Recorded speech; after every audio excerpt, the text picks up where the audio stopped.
In this lesson, we will be solving two-step equations. Okay, so we're going to have to do more than one step to do this. All right, so we have 5 and 7/10 times n minus 1 and 2/10 times n equals 9. So what I'm going to do is I'm going to use the distributive property here. I see two things are multiplied by n and they're subtracted. So I'm going to do 5 and 7/10 minus 1 and 2/10 times n equals 9. So I use the distributive property there, okay? So now I can do 5 and 7/10 minus 1 and 2/10, and that gives me 4 and 5/10 times n equals 9. All right, now I need to isolate this variable using the inverse operation. This is multiplied by n, so I'm going to divide by 4 and a half, or 0.5, on both sides of the equation.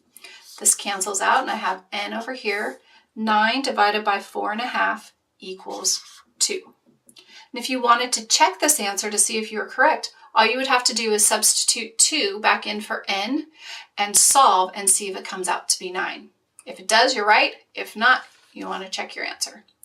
It's the end of our lesson on solving two-step equations.